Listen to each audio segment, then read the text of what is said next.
maybe it'll be better this time. Or maybe it'll still be awkward. This is Alec, and this is the awkward conversation state. So, okay, great. Alec and I are here with Bart with Leap Housing. So tell us a little bit about what Leap Housing is. Okay, so we're a housing nonprofit throughout Idaho. So just sort of that gives you like the quick framework. Nonprofit, housing. When we think about housing, we're talking about housing that the market's not providing. So we'll use terms like workforce housing, affordable housing. So we're hearing people use the term community housing, or even attainable housing are sort of the terms that are getting tossed around. But really, what we're talking about is when you compare the wages or the income sources that a household has, and then the cost of housing. So how do you line those two things up so that it becomes affordable to that specific household? And so our organization is focused on that. It's essentially, in our view, what the market's not providing for. And so we have decided to focus on building out a suite of solutions for households that would otherwise be priced out of the market. So that means we will create homeownership opportunities, we'll create rental opportunities, and then we'll also try and work to preserve existing affordable housing in a community. Okay, and you have some interesting homeownership, like you have some partial. So tell us a little bit about what you've done so far. Yeah, and real quick, by way of background too, I am a licensed realtor. I would consider myself a real estate practitioner, and ran a real estate company for 15 years before I sort of dove headfirst into this work as a nonprofit. I would say I'm still a real estate practitioner. I'm still a licensed realtor. So we're doing it just a little bit different, right? We're shifting it towards a target audience. Right. And so homeownership is something I'm really passionate about as a realtor. And so I still believe there's no greater wealth building tool than to be able to have access to homeownership. So we call it the kind of the crown jewel of poverty alleviation. Yep. And so when we saw in about 2018, when we really watched the real estate market exit households at 80% of area median income. So I'm going to pause because I'm throwing some some acronyms, right? 80% of area median income is what we typically kind of consider the audience that is priced out of the market. So 80% so the median is like the middle point, 80% and then below. And so we monitor that target audience and watch it in terms of how affordable is a homeownership opportunity. And in our view, the data tells us that about 2018. So not only the data, but like in practice, in 2018, an 80% household could sort of no longer afford to go out, get mortgage qualified, and then shop for a home on the market. Interestingly, clear back in 2013, an 80% household could, in fact. So the issue that we're dealing with is really relatively new. We're only about a decade away from what we would consider to be natural affordability. And so when in 2018, when that started to slip away, we decided that what we're going to have to do is create inventory that would then be affordable to the target audience. So we had to take and create housing that would be below market rate, essentially. And what we do when we create that kind of housing, it requires some sort of subsidy. We use a lot of charitable capital, down payment assistance. Sometimes we can get lower interest rates on the mortgages. The goal is to bring that price point down, and that ultimately that payment down to a point that it's affordable. And so in exchange, we call it a shared equity model. So our community land trust, which is new to Idaho, we're the first community land trust in the Treasure Valley, but there are 200 of us across the nation, something that came out of the civil rights movement. So not a new idea, but new to Idaho. We essentially hold the land in trust. So we acquire land, hold it in trust. We build homes that we then convey in a leasehold ownership structure to the households. And then we make sure that those houses, when they get sold in the future, they get sold to another household at that sort of restricted income amount.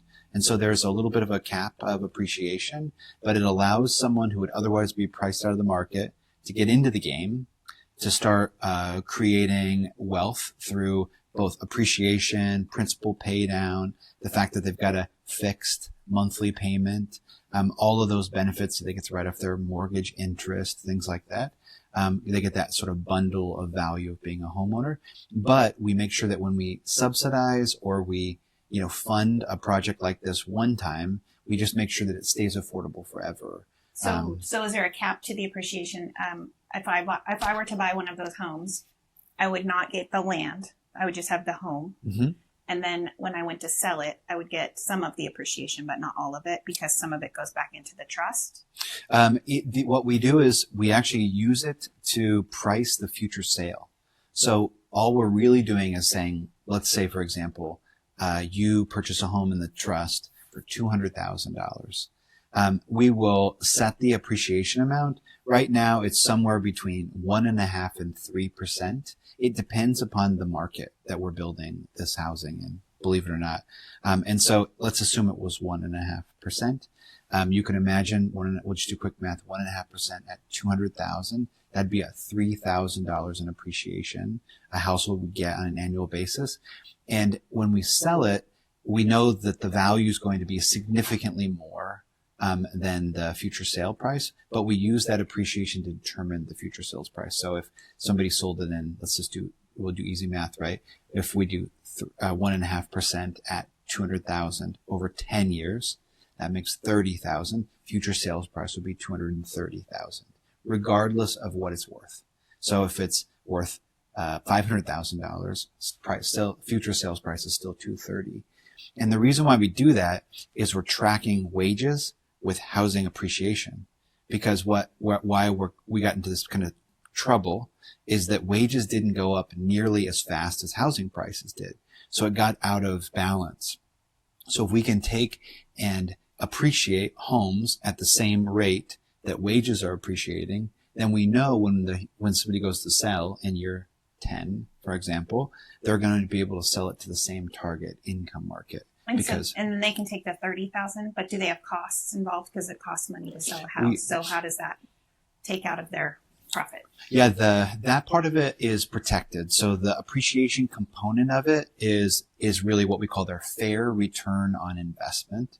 And so that part's protected. And then of course, yes, we do add in the costs associated. If a person was to hire a realtor, if there were some closing costs, those are on top of the 30,000. So we make sure that the homeowner ends up with that fair return on investment, and that those costs associated with the transaction don't eat into that. They also get the benefit, of course, 10 years. You can imagine they've probably paid down their principal sum. So they'll walk away not only with the 30,000, but also with the principal pay down. And people don't think of that. No, they don't. The other one that we think is magic, we haven't done like a good chart for this, which I think we probably should, is it's very common now, almost normalized for renters to expect $50 or $100 a year increases to their rents, right? And if I buy a home and I live in it for 10 years or 30, but let's say 10 years, and I don't get a $50 or $100 rent increase on an annual basis, but instead my payment just stays fixed. Now there's modest adjustments, right? Property taxes change a little bit, insurance. But let's just say at work, I'm also getting a bump in my pay. And so now those dollars actually go into the pocket of the household rather than into the pocket of the landlord. Oftentimes we see the paycheck gets bumped a little bit, some sort of a cost of living raise at work, and then it goes straight into the pocket of the landlord, because that payment is the largest payment most folks have, is that rent payment. And so it's such a large proportion of their budget. A lot of times the rent, the pay increase is just a wash. Yeah. So, and I get asked this all the time on the media interviews, like, you're a realtor, of course it's a good time to buy, and it's a good time to sell. And I'm like, yeah, of course it is, because we understand that. I think realtors understand that piece better than the public. The appreciation, the amount you make between the initial amount and the principal balance change, and that rental piece that you're talking about. Totally. Like we have a much better understanding of it. So we're always like, yes, of course it's a good time to buy a house because we know that appreciation happens. Sure. And in Boise, it's 6.7%, I think, is what I figured out. So yeah, that's a lot of appreciation over time. That's the Yeah. average, not what you guaranteed will get. Are you having a lot of people moving on, selling their interest in it and moving on to something else, or is there not a lot of well, I'm trying to think of the right economic word, sample size for that yet? I think what's an interesting question. We aren't seeing a lot of turnover. But part of that is sample size is small and it's new. Really, we built the first community land trust ever in the Treasure Valley in 2021, 22. And these are it's very capital intensive. There aren't really any ready-made funding sources for this. So we literally had to raise the money for it. The Realtors Association has been, one of the funders that has helped us kind of get this off the ground. We raised, $2 million of down payment assistance in order to make it happen. And so we're doing it 8 units at a time. So the sample size is small. But what we also are noticing is that if you get somebody into a below market rate housing situation, and then you govern the appreciation with wages, you've created a kind of a captive market to make sure that something stays affordable. But if the larger market is appreciating at an average of 6.9%, you can imagine that the jump from this community housing trust to the market, it just gets larger and larger and larger the longer time goes by. Now, granted, when somebody leaves, they'll have a nice nest egg to be able to put a down payment. Question is, will it be enough? Yeah. So, it's an interesting thing. There are some, facts from our industry experts. We're part of a national network called Grounded Solutions. And it is that people in community land trust tend to stay longer. Our aspiration is that they'll move to the market because they free up spaces for people who would like to be a part of it. And they'll appreciate better. Their money will grow Exactly. So, because I think when sometimes the squirmy part of this whole concept, I can say that because we're like, this is the awkward real estate, squirmy, is that when people are like, wait a minute, what are you doing? You guys are holding the land. They don't get the land. Well, that, I think somebody called it un-American at one point. And then, you're capping the appreciation. And so it's hard to kind of wrap your head around at the beginning. But if you really take the data and just say, okay, well, let's say we plowed a bunch of public subsidy into creating a home ownership for this first family, and they got the American dream. They became homeowners, and then 5 years goes by and they decide to sell it, and they sell it into the market. Anybody buys it, right? It's an attractive property in a good location, and they get to benefit from all of that upside. But all that public subsidy is gone. It just one windfall for one household. And so what we're trying to do is be better stewards of those resources to make sure that when we plow public subsidy or charitable capital into a project, that we can keep it affordable long term. And so I think once people really understand the dynamics at play, would you rather see this permanently affordable? Would we rather see someone who would otherwise be a renter have access to some wealth building opportunity, even if it's modest? I think the answer is usually ultimately yes. It just requires us to have a little bit of like a hybrid, maybe an overly complex, structure in order to make sure that we can make it happen. But even the example you gave with the 200,000 and they got 30,000, and then if you put in the equity that they've paid down, they may be getting 60,000. That's still a good down payment. Totally. And even in our market, absolutely, that would work. Well, I don't want to put it in the category of rent, right? You said leasehold. It's almost like you're getting money back on renting something. Yeah. Whether if I rent an apartment right around the corner from here, that way, for 4.5 years. Did I get anything back from that besides my security deposit that I put down? No. Yeah. Right. So at least your money's being returned in some fashion to get you maybe to that next step of the future home ownership. Yeah. And then you have another family or an individual coming in after them that then sets them up to get into that next phase of what we all dream of, right? I work a lot with people who came to the U.S. as refugees, but now they're American citizens, and they work full-time jobs, but at a Jackson's or a Walmart or a house cleaning or a meat cutting place. So their income is lower than most. But when I was able to help them in 2011, they were able to buy houses, and some of them have sold again, and they had $400,000 or $500,000 in equity in those houses because of what the market had done. Yeah, and it was astounding the wealth that they were able to create, and they're working a minimum wage job. Like people just don't see that. That's the piece that it is a great wealth builder. The other piece that's weird to me is we don't think of Idaho as expensive, but as I've been traveling around and talking to other places, the median price in Vegas is like $450. The median price in Miami is $650. Ours is $580. Like little old Idaho, it's expensive. What you're talking about is true. Like the same person could buy a better house in Las Vegas than they can in Boise. The quality of living is, I've lived in both, love Vegas, but it's a lot different.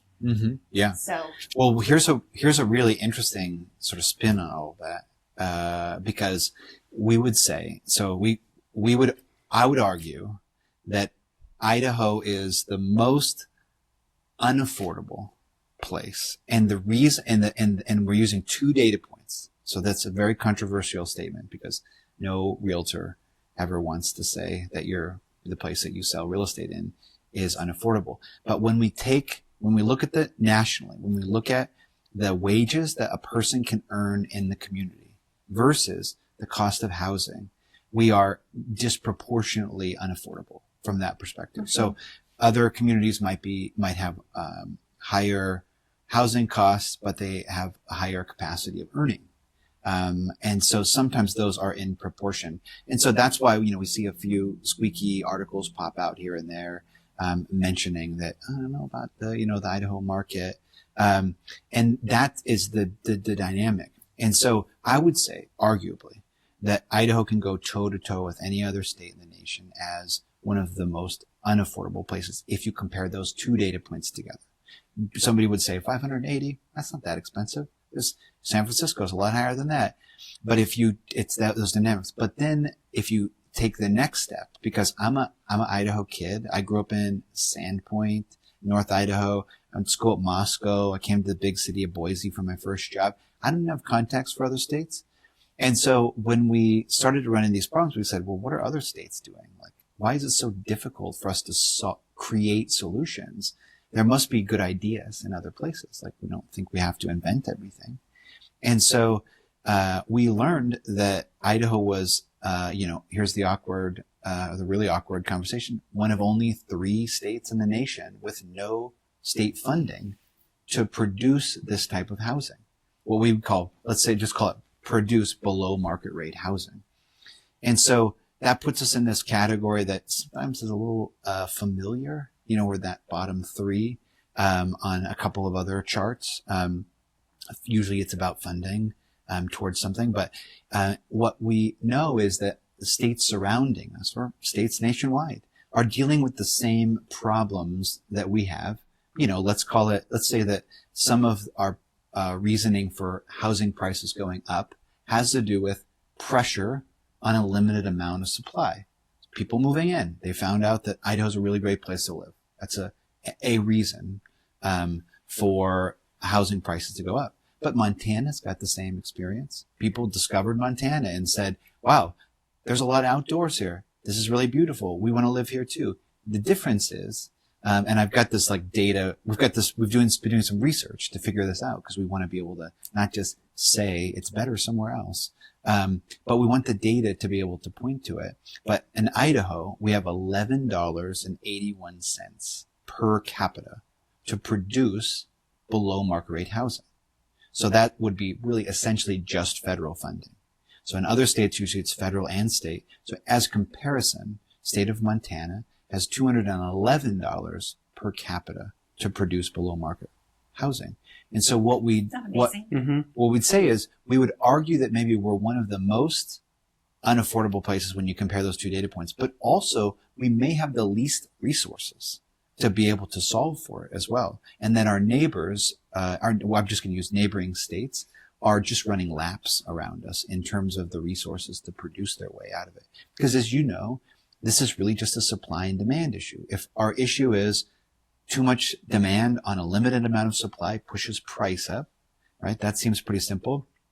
In our case, the market's doing its thing. Builders are building into the market, to try to balance the top half of the market, but the bottom half of the market needs some additional subsidy. We need to bring that cost down. Either the rent's got to be lower or the price has got to be lower, the payment's got to be lower in order for it to match the wages that a household is earning so that they don't end up too overburdened from a price perspective. So it's this really interesting dynamic. The awkward part is that did we just switch into like a legislative conversation? Is this now a policy conversation, or, are we still talking about real estate? Yeah. Well, I always love your numbers because they're always really fascinating to me. Well, I look at the numbers here on the screen. I don't know if you're going to be able to show those later about how much there is for the state, right? Mm-hmm. And numbers are not my thing, even though I do a lot of numbers for my work. Mm-hmm. But it's interesting to see that there's only 2 of those states on there has 0 state funds, right? But the amount that is for other states seems high, right? I mean, where's that money coming from? Any other states, right? It's a variety of things we hear often about, and I'm sure at some point in your career, somebody brought up the Housing Trust Fund. It's like this, it's the ghost of real estate in Idaho, is that there was a housing trust fund created at some point by the legislature, but never funded. And it was sort of like, it has become sort of the end of the punchline of a joke now. The Workforce Housing Fund is the closest thing that we have to that. There was a $50 million allocation through ARP. We still would think of that as federal funding, just passed through the legislature, and that funded and kind of created what's called the Workforce Housing Fund. Workforce Housing Fund. And that's administrated by IHFA. All those funds went directly out the door and were deployed in a very, I think, efficient and powerful way, but it's just never been funded since then.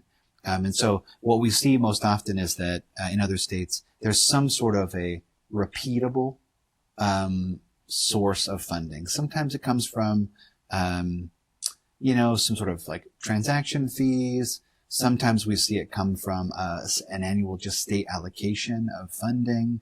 Most often they're referred to as like a housing trust fund is kind of the bucket that those dollars go into.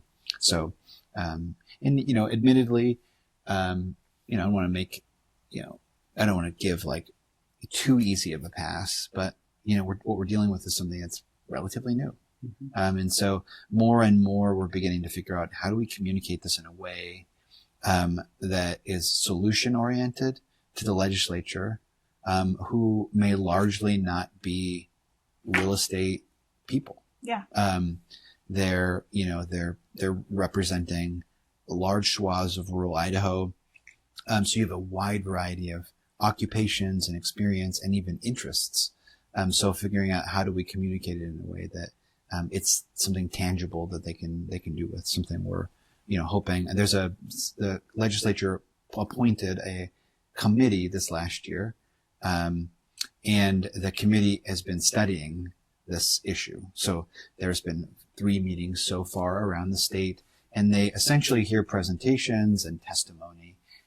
I don't know how they're going to possibly summarize all of this information because they're like full day meetings. It's like so much information, and lots of ideas. Every idea, just all corners of it. But at least they've expressed an interest in figuring out what are the real barriers around the issue. And you gotta be able to know that you've done the research to figure out what are the barriers before then you start to propose the solutions. So, things can't happen fast enough in our view, we got a problem. It's a problem right now, and we'd like to, to try to solve for it. But hopefully those solutions are coming. Do you want to talk a little bit about, because I think sometimes people can give you money to help solve the problem or volunteer somehow, but the land you're getting from kind of unusual sources, like to build the homes on, I think has been kind of fascinating too, because it's people not getting rid of their land, but they're able to help. Yeah. Yeah. So there's a couple of ways, this is like the great, when we bring up this really awkward conversation about money, like the state's lack of resources for this type of work, it either goes, shoot, is he going to policy or is he going somewhere else? And we tend to go, because I'm very, we consider ourselves practitioners, we're inventory focused, and we're all about creating solutions like now. And so we say, well, what are the ways that we can move the needle in some way, shape, or form today? And so we gravitate towards either where are there existing funding sources, which are just that small bucket of federal resources, or can we create new opportunities for people to participate? And I like to think that I'm the case study for how you can take your location and say, oh, I could use my skills that I have in a way that can help a market that's not being served. So I like to think that that's inspiration for other people who have, skills and giftings. A lot of times people also have resources. So they may have a piece of land, for example, that they own, or a piece of property, house or something like that they would like to utilize in a way that could benefit this target market. So a couple of interesting ways. Somebody could lease land to us. We could do a long-term lease where we could construct affordable housing on it. Somebody could convey that land to us, and then they could get a charitable gift as a result. Sometimes we actually can do a market rate sale or a below market rate sale if the seller would be willing to be patient with us, because it takes us a little bit of time to get all the capital together to be able to make a project like this to work. And so those are really kind of fun ways. Where we've seen it, the most obvious group right now, which has been pretty fun, is we do some work with churches. So Yes in God's Backyard is what we call this program. And churches, oftentimes people say, oh, churches always have extra land, a softball field that's unused or whatever. So we did some data, some research on it, and we determined that it was true. Their churches have quite a bit of extra land beyond the building and the parking lot. So extra beyond that. And so we began to share this with faith communities, and our first project was, again, supported by the Boise Regional Realtors and the Internet and MLS. We built 2 homes behind Collister United Methodist Church in Boise, and it was the first time it had ever been done in Boise. It was a brand new idea, and the barrier was the church said, hey, we want to see these solutions come forward, but we're not technical experts at it. We don't know how to build and develop, and we don't want to collect rent on Sunday. And so if we only had a technical partner to be able to pull this off. And so we feel like we can be that bridge. So if a landowner, a business owner that has some extra land associated with it, it's feeling the pinch of where do I house my workforce, can begin to think creatively and say, if I only had a technical partner to be able to execute this, then maybe we could go forward with it. So that's been really neat. We've started to see for the first time appreciated stock as an interesting tool that we're able to offer people, where they get and sort of the ability to actually convey their stock to us at a lower basis, and they get a tax benefit. We're just now for the first time getting added to people's estates. Mm-hmm. So now if you think about it, the largest asset that most everybody owns is a house, right? So they're oftentimes passing in their house, right? And so we're having these family conversations to say, I raised my kids in this place. It's meaningful to me, and I'd like to just pass the house along to your organization, and you run it as affordable housing after I'm gone.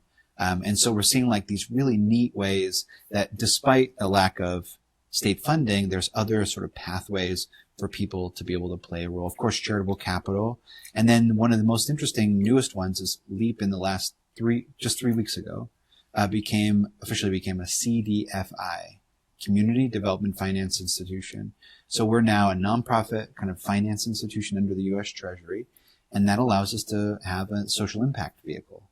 So now people can invest money in the LEAP Housing Impact Fund. They get a social impact return. They get their principal back. So it's not like a charitable gift where they give it and they don't ever get it back. They invest it. They get their principal back, a little bit lower return than market, but they know they're doing something good. And those dollars we invest directly into our housing projects. Yeah. So there's like a whole wide menu spectrum. Anybody can play a role. How many projects have you completed, or how many are in the works right now? What does that look like? And how large are they typically? You said one on the back end of a church was a couple of houses. What does that usually look like? Yeah, that's a great question. Somebody just asked me this the other day, and I was like, I don't think I have a specific number. That's the awkward conversation for me, the CEO. I should have like an exact number, right? Yeah, you're a little squirmy. It's about we're about like 250 units now. And I would say like that's kind of about where we're at. And then we just broke ground, on about, last week, 2 weeks ago. We have about 100 units under construction right now.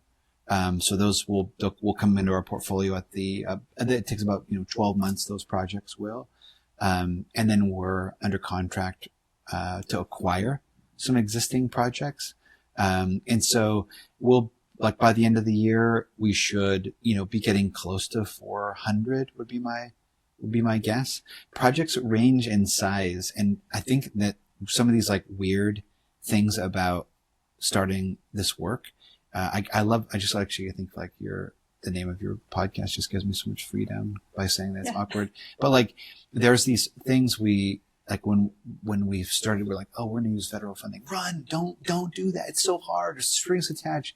And so what we found was like, it's actually a pain threshold question is like, yeah, there's some strings attached. It just means we have more paperwork. But like, what if we just became good at that? Like, what if we just figured out how to do it and do it well? So we would say like our organization has like a high pain threshold. That would be like from a compliance perspective. And we've just ingrained that into our culture, and we just expect that that's just what we do. We're going to be good at that. And the same thing goes with any size. It doesn't really matter if it's a large project or a very small project. If it makes sense, it makes sense. And we learned that very quickly because we said, oh, I don't know, is it worth doing this one project? And then we interviewed the resident, the new homeowner, who had been dreaming about the idea of becoming a homeowner and had kind of given up. And I shouldn't say kind of given, had absolutely given up on the opportunity until they lived in one of our rentals. And we said, hey, we've got a 1 unit coming up available down the street from where you live. And they said, oh my gosh, it's right next to my kid's school. And we could be homeowners. They needed a few months to kind of get ready because guess what? They had given up on the savings plan for your down payment and kind of getting it all ready. So they got it all organized, and sure enough, they became a homeowner. And we said, like, absolutely, it matters if it's just one at a time. Or we just broke ground on a project that will be 53 units of housing. So much larger in scale and complexity, the capital structure, and the sophistication when you're building 53 units versus one single unit. But it's this wide range. So we think about wearing a tool belt. I think at some point I should probably just get one so we can demonstrate it. Just I have a tool belt at home, but decorate it or whatever with this. But we just want all the tools on our tool belt so that when the opportunities come up and a church says, I have one single lot in a town, can you do something with it? We can say, yeah, we can, versus only one very tight lane of traffic and say, no, sorry, we can't do that. Because as you know, Idaho is so diverse from a geographic, from a topography perspective, rural, urban, resort communities as we kind of work through the state. Sometimes a small pocket project makes a lot more sense in that community than a large scale multifamily project. So it just gives us the ability to be able to flex in the communities to kind of really dial in what the needs are of that community, with what the solution could be or what we can, finance or put together. And some of the cities I found, like I know Mountain Home and Boise, I think probably is too. They're more open to, this is zoned something, but you're going to come in and do this project. They'll work with you on maybe adjusting the zoning so you can do the project you want to do there. I think, in exactly those terms, just so that the listeners don't think that like somehow we skirt zoning rules. We still have to comply with all the zoning rules. But what we find is that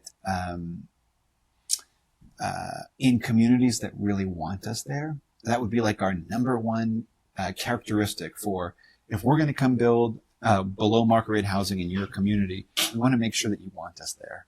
Because inevitably, whenever we go to a public hearing, people come out of the woodwork to say that they may like, what we might call not in my backyard. They come out of the woodwork. So as an affordable housing or workforce housing developer, it's just harder for us to get stuff through the process because of historic issues around stigmas associated with who are the poor.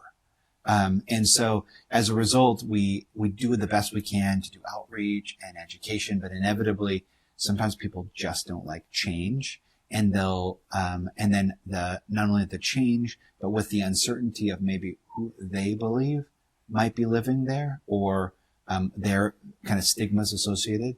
And so what we love, why it's so important for us to be in communities that want us there is that we know that when all the noise settles down, we're going to build and we're going to design and propose a project that fits. If it's the neighborhood, if it's the zoning characteristics, it's going to be well built and kind of made to last. And we want those communities to be able to make the decision when it ultimately comes back to them to say, do we approve this project or not? That we know that they're likely to support the project.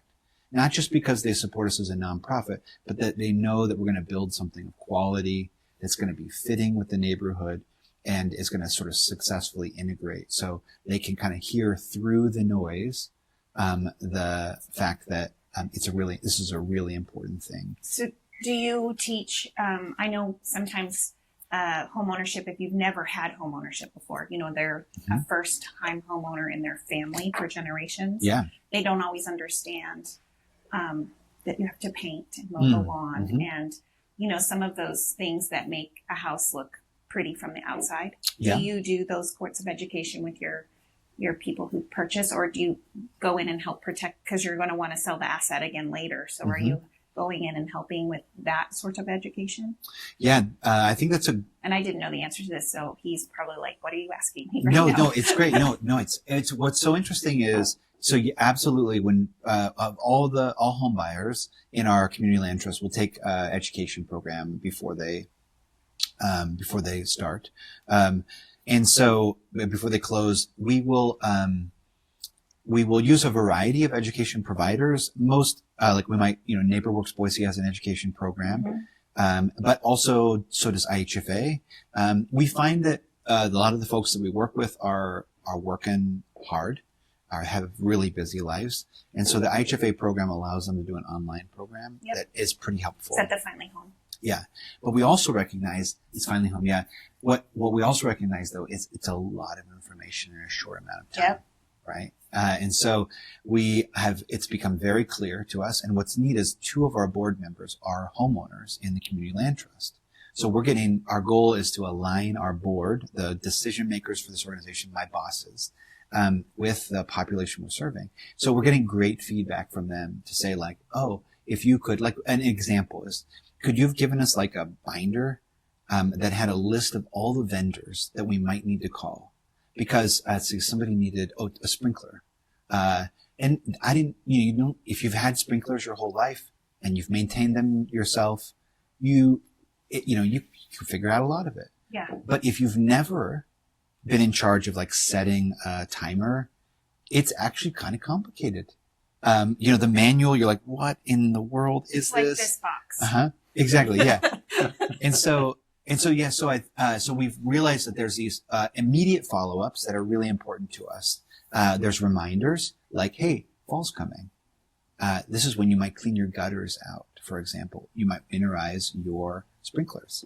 And so we want to, the neat part about the community land trust is we see it in perpetuity. So the ground lease we talked about where we're holding the land, it's a 99-year renewable ground lease. We would have literally written in the right word perpetuity if they legally would allow us to, but that's the longest length of time a person can contract for. 99-year renewable. So we think of it as a really long-term relationship. And it's not like, all right, you guys moved in, see you later.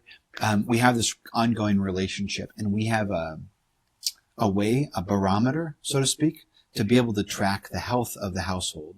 And what that are like canary in the coal mine, so to speak, is their ground lease payments. So we charge a $30 a month ground lease fee, and that goes to help make sure that we have staff associated with the community land trust. So if someone calls and says, I'm ready to sell, can you help me calculate the future sales price? We've got a person that says, I'm your person. So if somebody is late on that payment or they don't pay at all, we can ask the question, hey, is everything going okay? And oftentimes we'll find that, I don't know, maybe things aren't going so well. And so not only can we make sure we enforce the rules under the ground lease and make sure the properties are well kept, and well maintained and things like that, but also we can find out what's going on in the lives of the home buyers. And if they want resources, we can recommend resources to help them in wherever they're at. So it allows us to stay connected in a way that's not overbearing, but in a way that you're gaining independence, you're learning how this works, you're going to help us teach and coach other people in this way, but at the same time, we're still there should you need any support along the way. Cool. So, well, I know you have a meeting to go to, so I want to get done, but you have a white paper we can link to in the show notes, right? Don't you have a white paper? The one that you brought to us. I can't remember. It had the list of the most expensive communities in yes, Idaho. Absolutely. Yeah. It had a lot of different data. It's fun data, for a dork like me that likes data. It was really fun. Totally. Yeah. Yeah. There's two really cool resources we can send. One is we have this online training program, Workforce Housing 101, which is an hour training online to help people really get the kind of the nuts and bolts of how do you create these types of housing projects. So it's meant to kind of tool up the real estate industry, community leaders, and how they can catalyze these types of projects in their communities. And actually, our goal is to train 150 people by the end of the grant cycle. And so if you can, spread the word. It's a super easy thing. It's not yet CE credit. We have talked to BRR about making it CE credit. So I can help you with that too. We do have a fancy certificate. So at least at a minimum, they could hang a fancy certificate up to say, I took this class. And then we have a free resource on our website, which is what is called the Workforce Housing Index, which is a ranking of all cities in Idaho from least affordable to most affordable. And by say all, there's a little asterisk there. We can only get data on about 160 of 199 cities, which I think is still pretty good. And so it's some great free resources for people. But to the best of our knowledge, the first time cities have been ranked like that in Idaho. And our goal is to kind of keep it updated on an annual basis. There was a city I'd never heard of. I lived in Idaho my whole life, and I was like, where is this? I can't remember which. I can't even remember I had the to name Google of it. a few. Yeah. Yeah. Google a few, yeah. That was fun. So that'd be cool. And then I'll also give you we've referenced this slideshow slide, a couple of times, and we have a nice little, image showing the resources available in other states. And will you show give us the image of you had the wealth gap with the housing gap? Yep. And then the story one too. So the wages versus housing costs was a good one. And then the one with the stories where it showed the families. Right here, yeah. I think that one's a nice one too. Great. Yeah, I'll send those over to you so you've got them. Perfect. Thank you. Do you have any questions? Are No. you just fascinated? Isn't this amazing? This is wonderful. I mean, I've seen the videos that were shown at the awards banquet thing that were there. So that, of course, always piques your interest. But being able to sit down and, obviously see this, but hear everything from you has been great. So you did not make that awkward at all. So no, it was our least awkward. I don't know how we're going to do better on the next one. I don't know. Maybe something will have messed up. Usually we forget the sound or the pictures, but I got him right there. Like, I think we are doing better. Oh, it's all there. Yeah. She's doing all this. I'm just like the sidekick that. Yeah, he's the sidekick. Yeah, that's just really all it is. So sometimes we tell jokes, but we didn't have any this today. is great. Thank you. It was great to meet you. Yeah, it's great nice to meet you too. And your office is wonderful. Thanks. So it's thanks down so in much. Southeast Boise. Yeah, bigger than I imagined. Interestingly, we are in a charitable gift. Oh. So we are in this office because our landlord wanted to help us grow and wrote us a lease at no cost so that we could be in this great part of town and grow our way into existence. So that's awesome. Another example of a way somebody in the community can support. Great when you can be creative with things. So. Totally. Yeah, totally. So thank you again. And we'll see you next time on our awkward conversations in real estate. Love it. Maybe it'll be more awkward next time. It will be. We'll make sure of it.